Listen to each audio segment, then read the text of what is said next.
We've heard a lot from ministers over the past few weeks about their plans and progress in getting to grips with the big issues facing the Isle of Man. So on Perspective this week, we invite 3 private sector leaders to mark government's card. I'll let my guests introduce themselves. Yeah, my name's Carl Jocken. I'm Vice Chair of the Licensed Victuallers Association and the landlord of the Mitre Hotel in Ramsey, and I've been for 12 and a half years. I'm Sarah Kobish. I'm the General Secretary for the Manx National Farmers Union. I'm John Webster. I'm an economist. Great, and you all appeared as guests of the Positive Action Group at their meeting last Monday. Part of the reason you were asked, I'm guessing, was as a kind of response to where we're at with regards to the government. Obviously, we've had 2 weeks' worth of government pronouncements coming out of the government conference from various ministers. Has that impacted on you in any way? I mean, Carl, if we start with you, what are you aware of anything being announced at that conference that's going to help your business? Being honest, I've not heard anything about the conference or since the conference. One of the problems with the current economy is we've got our heads fully stuck in our businesses, and sometimes you miss things. But I've not seen, social media would be the first thing I'd see if there was any interest in headlines or something for me to watch, and nothing's popped into my sphere. Okay. Sarah? Again, I think for the agricultural industry, they're busy getting on with their day-to-day jobs. It's very difficult for them to take a role in what's happening politically. I suppose really that's my role. I didn't attend the conference this year. I wasn't sure that there was anything that was recognising our local food production and our Manx agriculture that was going to be a priority. It hasn't been a priority for government, and I'm not seeing any change in that. I think we're getting a lot of lip service, but nobody's actually taken any action. And finally, John? Well, I didn't go to the conference either. From what I've heard, they're seeking to save £10 million over the next few years. Now, £10 million is less than 1% of their total budget, so that's not an enormous challenge. And they're talking about not having any redundancies in the civil service. So that 10 million, to put it into perspective, the increase in government wages every year is in excess of 10 million. So I think they should be more realistic about the challenges ahead. The one positive was that I've heard is that they are seeking to change the immigration status, which I think is necessary given the amount of crime that we're now seeing on the island. And, well, if we stick with that then, John, have you noticed, have any of you really noticed that there has been an increase in crime, or is this a reaction to UK headlines more? I haven't personally been mugged, but I have been contacted by people overseas, and I know that the Isle of Man is now being cited as the centre of what's called pig butchering, which is the use of essentially slave labour, people who are told to work in hothouses where they are required to identify vulnerable victims, and then they approach those victims, they fatten them up as you would a pig, and then they encourage them to invest in a scam, basically. It's usually a cryptocurrency, and then they kill them off when they've got their money. Now, the Isle of Man is cited as the only place outside of Asia which is renowned for pig butchering, and that is very serious. And of course, we've had that example recently in the that people have been prosecuted, action has been taken. Are you suggesting then that there's more than just that one firm?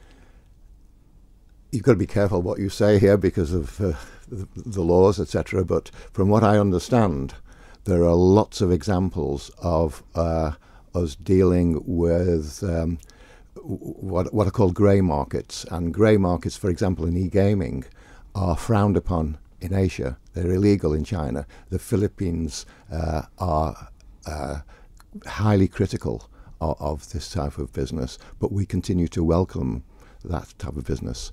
And they are known to be associated with organised crime. And we basically are opening the doors to possibly an enormous problem. Even this morning, I haven't read it in full, but the Gambling Supervision Commission have prosecuted another company on the island. I'm not sure of the details, but it's just something we come to expect now, and it's a growing problem on the island. Is it true that these kind of organised crime groups and everything identify what they consider to be lax jurisdictions? Absolutely, yes. And what's very ironic is that the Isle of Man used to be heralded as one of the top draw jurisdictions. We spent, and we continue to spend, a fortune on our regulators. For example, we've got Moneyval coming next year, and an additional £3 million is being spent on that just to prepare for Moneyval. That's in addition to the millions we spend on the Financial Supervision Commission, the GSC, and the financial crime people. So we spend a lot, but we're still having problems. And the once proud position we had at the forefront of regulation seems to be slipping quite dramatically at the moment. Well, I'm sure were we to have a government minister on, they would argue to the contrary. But you have to accept that the proof of the pudding is in the eating, and there do seem to be lots of these examples appearing. Maybe some of the examples are appearing because we have good regulation in place and we're finding them. Maybe not. That's what we say when we're trying to defend ourselves. I think the question you might like to ask is why are we having these problems? And in my view, it's because we have a government which is obsessed with chasing numbers, and numbers are not, they shouldn't be the be-all and end-all. They always have adverse consequences. So if you say, for example, we want to have a population of 100,000, but you don't put any criteria down, and you don't seek to monitor or control the type of people you get, inevitably you're going to attract people who maybe you wouldn't want to be here. And that seems to be occurring. Carl, I'm guessing in your job, your role, and your members would be quite keen on seeing more people with more money in their back pockets on the island. Yeah, the Isle of Man economy as a whole would benefit from an increased population or more money, but there needs to be a vehicle to access that number. Like John said, you can't just go for a number. You've got to have a strategy in place to kind of reach those numbers. But I think the biggest thing the Isle of Man needs is more money in the pockets of the 85,000 people that are actually on the island, and that I think is probably a more effective way to help the economy that the government can focus its time on. Government will argue, and has demonstrated very ably in their conference recently, that they have plans and strategies. They have an economic strategy, and the 100,000 population target is now being very much downplayed as well. This is a symptom of what we're after, rather than an actual target itself. That what they're trying to do is grow the economy. And that has to be a reasonable objective, you would think. Yeah, I do think it's a reasonable objective, but how? That's the only point I would make on that. And how would you go about it? I mean, what would the LVA members be looking for in relation to this? The LVA would like. I mean, there's a hell of a lot of there's a lot of taxation involved in running any business, whether it's VAT, income tax, national insurance, and they're the same pretty much across all businesses. And I think whilst the LVA would like to speak for itself and for a reduction in VAT or some grants from VAT to allow businesses to maybe reinvest in projects, that would be great. But I do think changing the income tax thresholds in line with the minimum wages going up, that would be a massive help to industries like retail, the licensing, hospitality, and I think, and working on reducing the cost of getting goods over to the Isle of Man would be a massive help in leveraging the whole economy up. So we're not just after a sticking plaster, we're after a strategy that will help all aspects of the economy, because we're all in it together with the economy. The economy isn't just one thing. And I'm guessing in your sector you'll have lots of casual labour. That's the word. I got the right word in the first place. Casual labour coming in to assist with bar work and things, and I'm guessing that won't be much above minimum wage. So significant increases to minimum wage are an issue that you as a businessman have to try and deal with.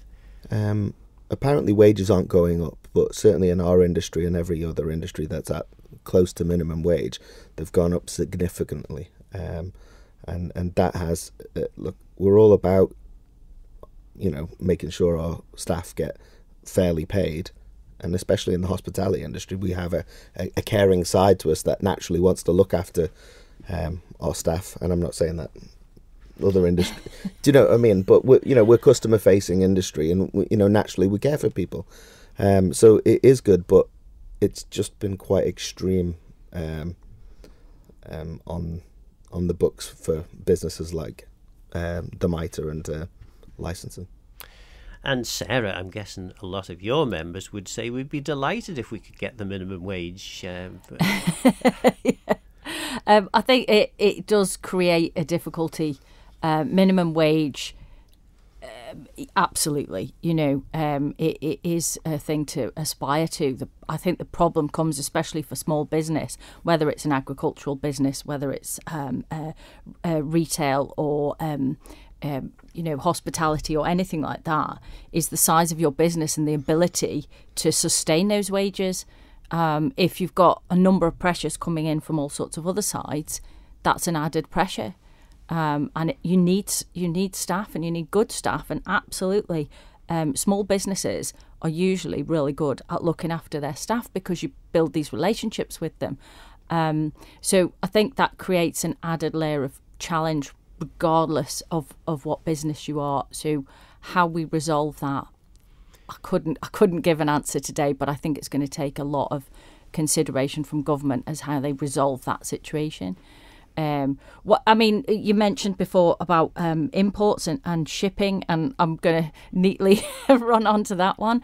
Obviously, the past year we've been doing quite a bit of work, voted in by the membership to do this. So we did quite a bit of work, and we did a report looking at the cost of shipping for the Isle of Man in comparison to other jurisdictions, other countries, and what models that other countries and jurisdictions, particularly focused on islands, use in order to support that service, because that has a huge impact on all of our economy. Whatever trade you're in, that is an added cost to being on the island, and that filters down through to the people on the island. Travel as just individuals is extremely expensive for us. So we tried to do quite a bit of work on this. That report has been presented to government, as I say. It was really nice to see that the managing director of the Steam Packet has started going out on farm to talk to farmers. I think that's a really good start. But what we're actually looking for is a long-term strategic change to how that service operates and what it delivers for the economy of the Isle of Man.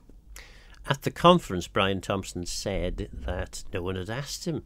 No one had asked him about issues like this. I mean, is is that a little bit of semantics there that perhaps no one specifically has asked him, but perhaps there have been other conversations taking place? Or so Brian Thompson, of course, Chief Executive of the Steam Packet. So the Managing Director of the Steam Packet is Brian Thompson. He was consulted in our report. He was very much asked to contribute and to put the viewpoint of the Steam Packet as an operating business forward.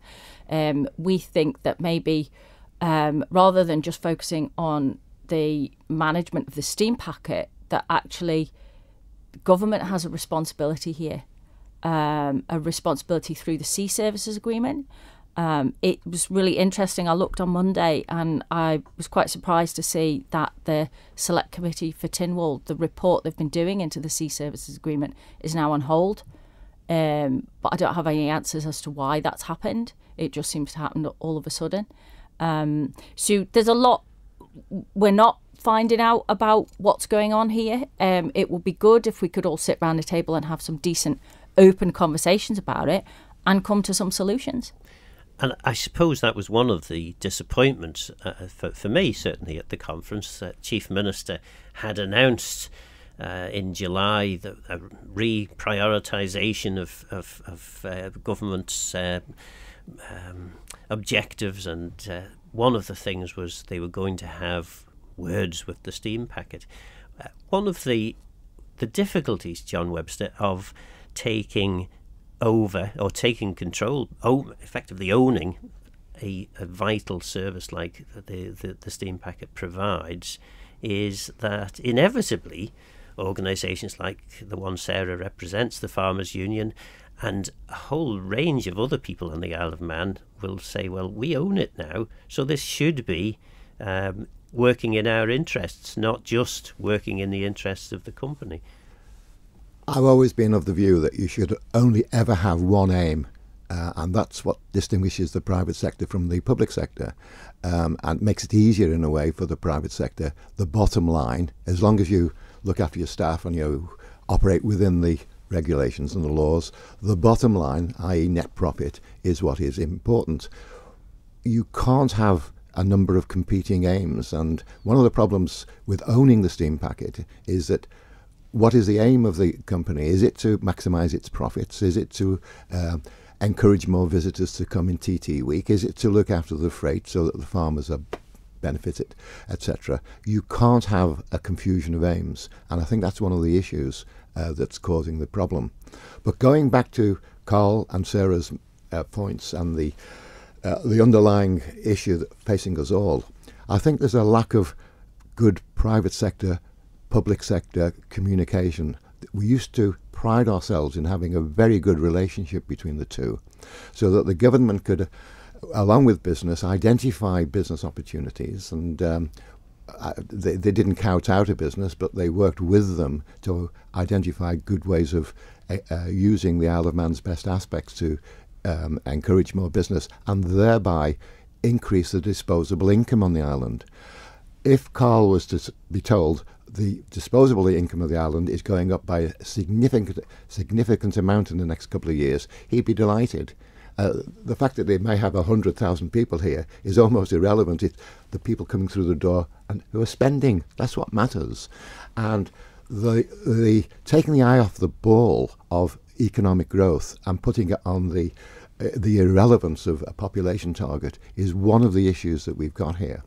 And if you look at the underlying economy, there's a complete lack of an economic strategy which will encourage the growth of business. We need to make the Isle of Man more business friendly. It's not business friendly at the moment, and that's manifest every week. You know, Chamber of Commerce last year. Look at the three of us. We're all, none of us are particularly praiseworthy of government. Now, if I was in government, I'd be seriously concerned, and rather than having a conference talking to people, I would be having a series of meetings talking with people to ascertain their views and trying to amend the economy to make sure it suited us all. And there is, of course, a subtle distinction there between talking to and talking with. I mean, talking to implies that you're not Correct. listening. I think, to be fair, though, I mean, I did attend most of the government conference, and the general view was that they welcomed feedback. They were looking for feedback. You can. Well, I mean, you're invited here to pass judgment on whether you're being listened to or not. But just going back to, I think everyone agrees that we need more money in the Isle of Man. Certainly government needs more money if we're to continue to have the services that we all want, particularly with regards to the health service. And of course, that was the thing that framed the government conference, really, the Chief Minister making an announcement a few days before that health was overspending significantly again. Health argue, well, no, we were underfunded, but either way, a huge amount of taxpayers' money is now going into the health service. So we need to improve productivity. Now, most people listening to this programme will say, well, I'm very busy. What are you talking about? Don't be so blooming cheeky and saying I need to be more productive. But of course, what really needs to happen if Carl is to enjoy the sound of the till ringing more often, is people need more money in their pocket. Now, one way that government has decided it's going to sort this problem out is bringing more economically active people in. But of course, they will all need services at some point. The harder bit, I'm guessing, is how do you get more out of the people who are here? How do you do that? And obviously, many years ago, you were, John, a advisor to the government on economics. What would you be advising this government on? I mean, how do you get a greater amount of economic product out of the people who are already here? There is two aspects to that. I think you start by looking for companies that will come to the island and train people and bring skilled people in at the same time. You need to do both. You don't bring the people in first. You bring the companies in first, and they will generate what I like to call new money. In other words, money that is from off the island. Economists would call it, the exporting goods and services, so that people are paying for what you're bringing in, for what you're producing, and adding to the collective wealth of the community. So that would be the starting point. In terms of directly reducing costs, one of the things we've got to be aware of is the increase in robotics and AI. And a back of the envelope calculation I did a few years ago showed that something like 8,000 jobs on the island are at risk. I put this to the government, and they accepted that figure of 8,000 at the time. So 8,000 jobs are now at risk if we go down the route of automation. Now, we need to go down that route, and I don't see any real evidence of us doing that. At the moment, we are talking about AI as a possible future for the Isle of Man. But what does that mean? Because there are two aspects. One, you grow a cluster of AI companies, which is highly unlikely in the Isle of Man because we haven't got a close connection with a university, and to be honest, we haven't got the staff, the people here who could probably handle that. But the other aspect of AI is that it's like MSG or salt in cooking. It adds to the flavour, but on its own, it's useless. Now, if we look at AI as a possible additive which can increase productivity and do that effectively, then we can genuinely increase the output of the Isle of Man, which at the moment, as you implied, Phil, the productivity on the island is very low. And of course, the AI means something different to you in the Farmers Union, doesn't it? But artificial intelligence, artificial intelligence did get a mention at the conference, to be fair, and they have a team now of people who are actively looking into how they can do that. And I'm guessing if that means that there are 8,000 fewer jobs because AI has managed to do that work instead, that means that there are 8,000 more people available to do other things on the island. Yeah, can I be clear on this? If you are going to develop a sector, you have to do it thoroughly. Now, what's been typical of the island over the last few years is that we've looked at one sector and then moved off. I've heard of biomed, IoT, crypto, blockchain, and to do it properly, you have to have all of the building blocks in place. So you have the right regulations, you have the right people, and then you target by going wherever the industry leaders are off island with the right people. You go with credible people, not a salesman, but credible people who can talk to the target audience and ensure that they understand the Isle of Man and that you can adapt the Isle of Man's offering to suit that industry which you're targeting. Now, we don't seem to spend sufficient time doing all of that detail. We just talk about, oh yes, AI is the next thing. And we really need to do whatever we're going to do properly and thoroughly.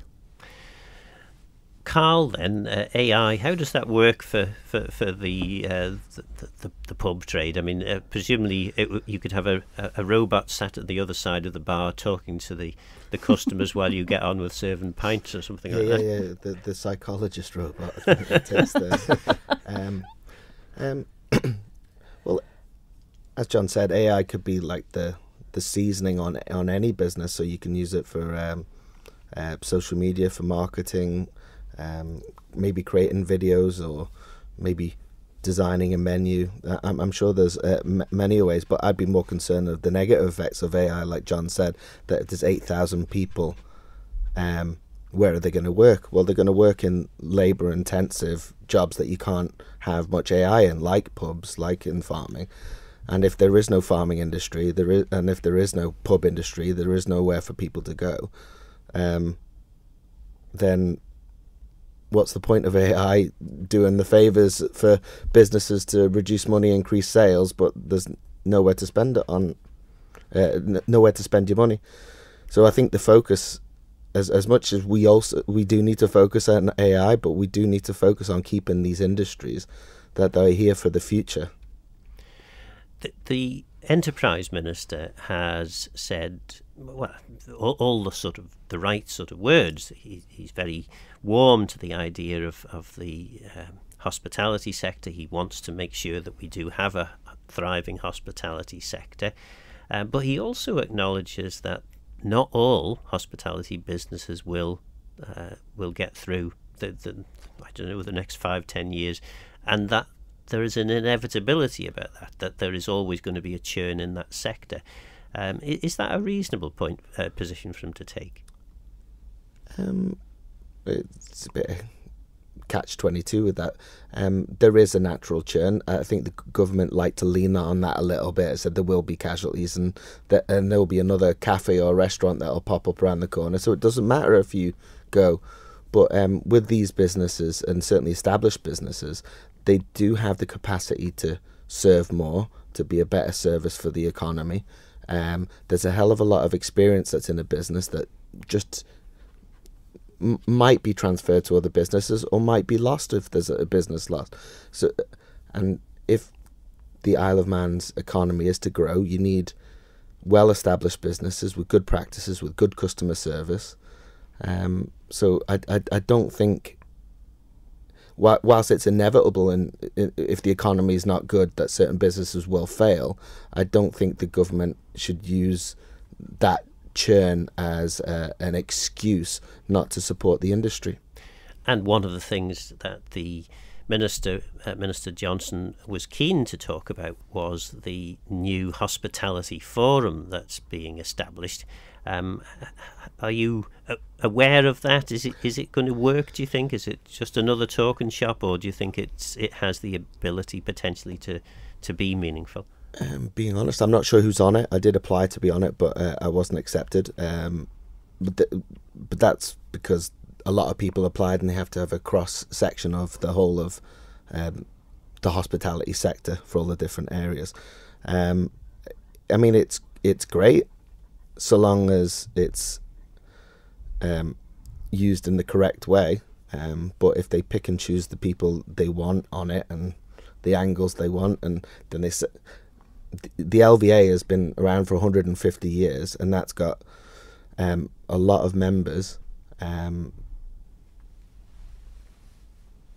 There has been a voice that's been trying to stand up for the industry. So it's important to still communicate with the LVA and or any other part of the hospitality industry.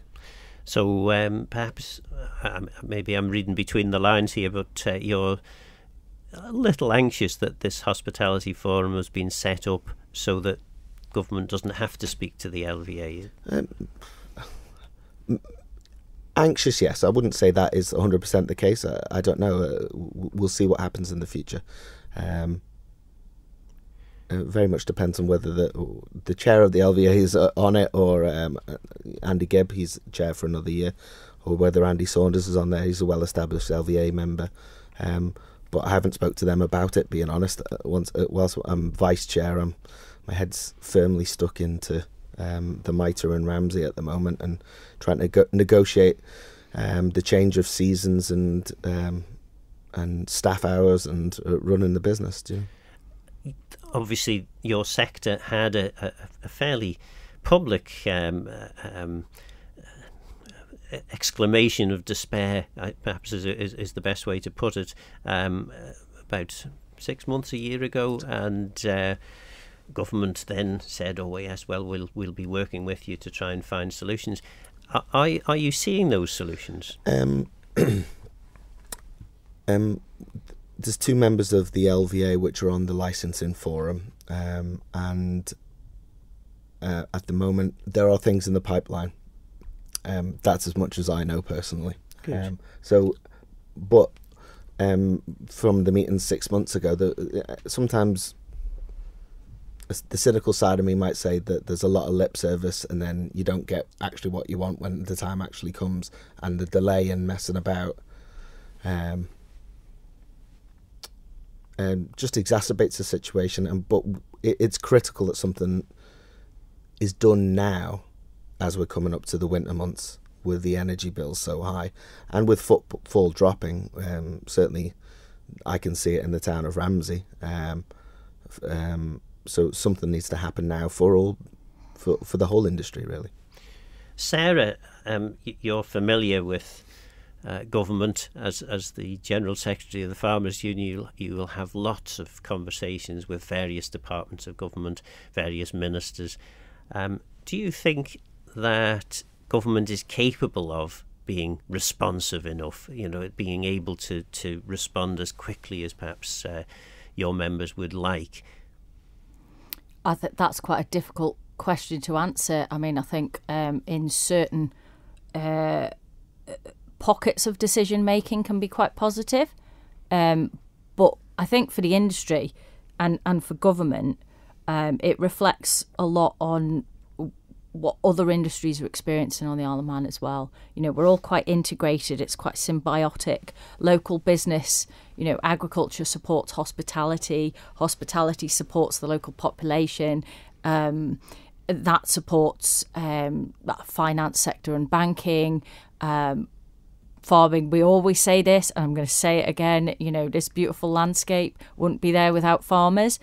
And that farmers have never been very good at taking ownership over that, because they just do it, it's their day job, but they absolutely need recognition for that, and opportunities that come up need to be for everybody. I think that sometimes what we fall into is the trap of government trying to take ownership over those opportunities, and that restricts local business an awful lot, and then you end up in this terrible situation where it's all about handouts. It shouldn't all be about handouts. It should be about investing in your community and local business and giving them opportunities to thrive. And we're not doing that. Government's job, for me, is to create that infrastructure that allows local business and the economy to thrive. And I feel like at the moment that is absolutely the wrong way round. You know, that what we're doing at the moment with government trying to take ownership over businesses and essential services and having monopoly positions on things, that's stifling everybody, because what all they're doing in response to saying, well, we've got to save money, is they're just going for the low-hanging fruit all the time. One of the areas perhaps that the agricultural industry, the food industry, maybe could and should be taking over from government is the likes of the food festival. It is in your members' best interests to have a thriving food festival on the island. Government has run this now for about 10 years. It has demonstrated that there is an interest in it, that consumers are keen to go, that the public are keen to go and find out about Manx food. Why then could the farming industry collectively, the food sector collectively, not have stepped in and found another solution for the food show? We've got some very good agricultural shows here. And also I think that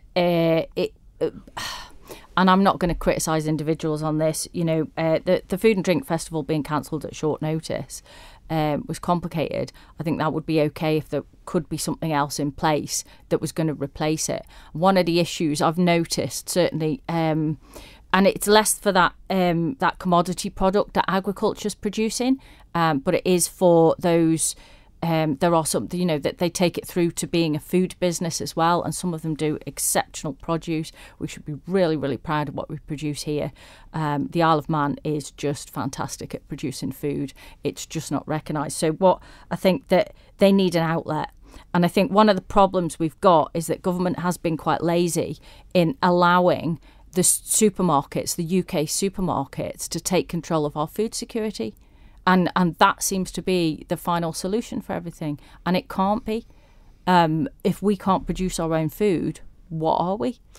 And of course, one of the reasons that in the UK there isn't more regulation in place to govern supermarkets is that supermarkets have head offices in the UK and they have a big lobbying power on the UK government. It's not quite the same in the Isle of Man, but I'm guessing if you wanted, introduced regulation on supermarkets that required more local produce to be sold, you would potentially then increase the price, and consumers at the moment are concerned about that.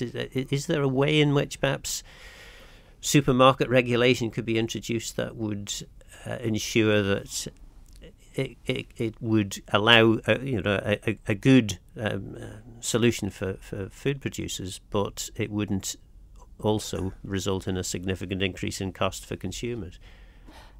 And that's where it gets complicated, I think, because on one hand you do have that demand for cheap food, and I am going to call it cheap food.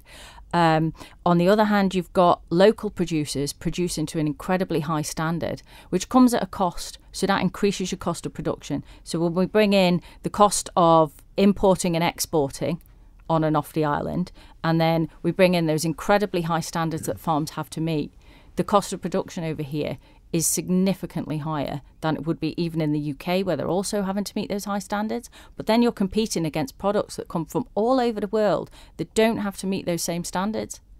So we've got to find a balance somewhere that respects what is produced on the island and gives it a route to market, whilst accepting that household budgets vary. And, people are challenged when it comes to buying food. Many, many years ago, your household budget, a significant proportion of it was spent on food. And we're not in that world anymore. And supermarkets have created that environment. And now there is an expectation for cheap food, and government policy has followed suit. So we're now in a very difficult place. Whereas, how do we balance that out? But we do need to remember also that Britain has some of the cheapest food of the developed world. America is more expensive now. It used to be incredibly cheap in America, but it's not now. New Zealand, Australia, 3 times what we pay for food, they pay. Europe, they pay more for food. So, a balance has got to be found somewhere between food production and what producers are getting paid for it and what the consumer pays. If we leave that entirely to the supermarkets, I think we're always going to be in trouble. John Webster, I could feel you were itching to get in when Sarah was talking about government's inability to let things go, to allow the private sector to do some of the things that government does. Well, I was just going to refer to a conversation Sarah and I had earlier about the potential of the agricultural sector here. Now, you can go one of two ways. You can say, oh, we've got to compete against this cheap food being brought in and introduce regulations, etc., which I don't think would be effective, because once you say you've got to have this expensive Manx food, then that puts the price up for the consumer. The other way of doing it, and the way I favour, is to say this agricultural sector has potential if we follow the example of the creameries, for example. So you have a consistently high product. You look at the quality very carefully. You ensure you're consistent in the way you produce and package it, and then you have a consistent marketing theme. So the idea is to have a quality, high price, high value product sold off Ireland, as the creameries do, and we have a brand which is recognised worldwide. And we follow the example of people like Kerrygold. Now, Kerrygold in Ireland, as you probably know, Phil, looked at the dairy industry there, which was having very bad times. They decided that they'd have a consistent packaging and quality operation. They had a very good marketing campaign, and the consequence was they did very well out of it. Now, all we have to do is emulate something like that in order to make the best possible use of the potential which the agricultural sector has. I remember having this conversation with Don Gelling when he was Minister of Agriculture, and put it to him. He seemed quite excited at the prospect at the time, but I don't think much has happened. Well, I from my experience, having been Agriculture Minister for about 8 years, it's not quite as simple as it might at first appear.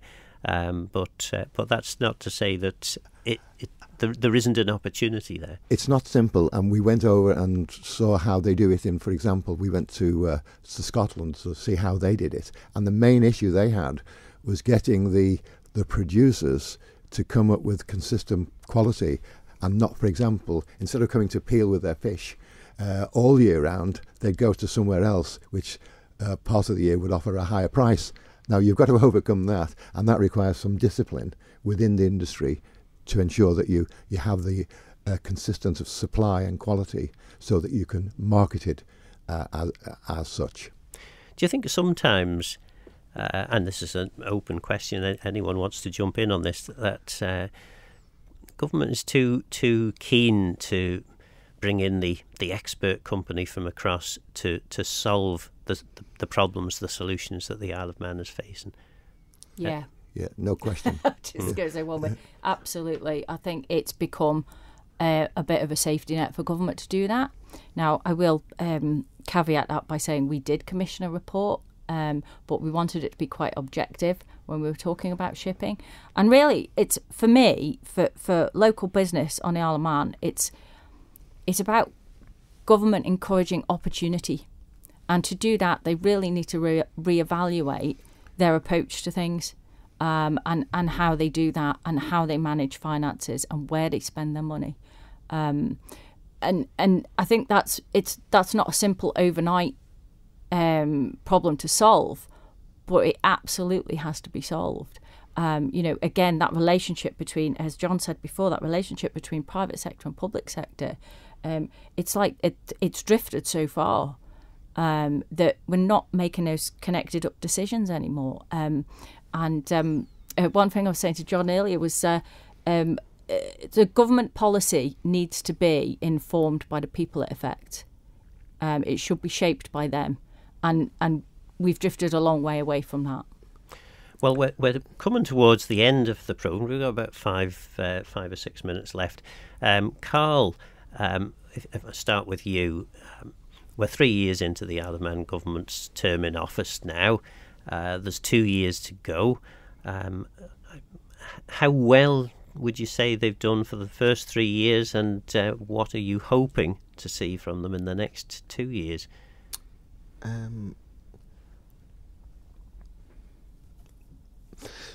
From a licensing point of view, the new Licensing Act actually came in.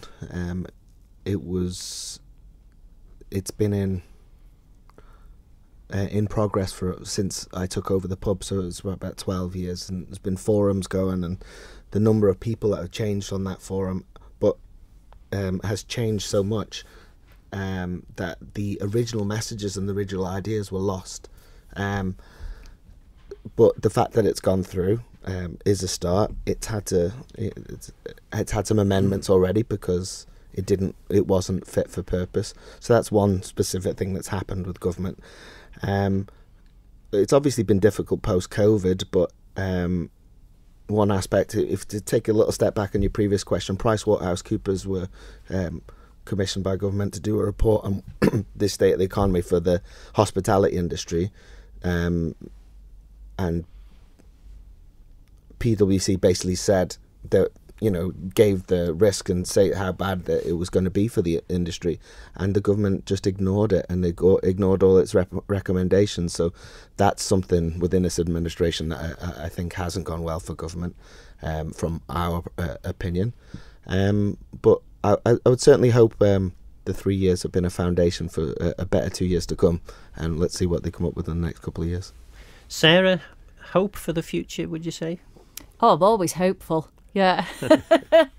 But we're going to have to make some radical changes. And for the agricultural industry, it's going to be all about the cost of production, routes to market, effective, affordable routes to market.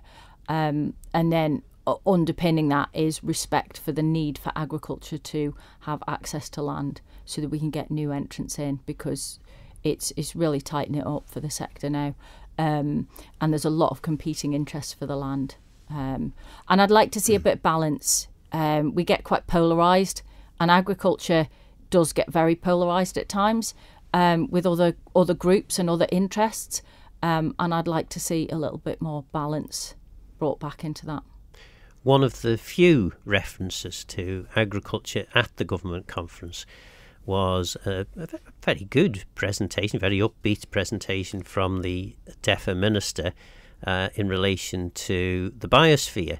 Now, the purpose of the biosphere when it was introduced was this was going to be a great marketing tool for the Manx food industry, for tourism, for the Isle of Man generally. Do farmers have farmers really noticed that? Has it had the impact that it was hoped for? My personal feeling on biosphere is it's a huge opportunity lost. And I feel like that it happened and it was a great thing and it could have been an opportunity for all of us.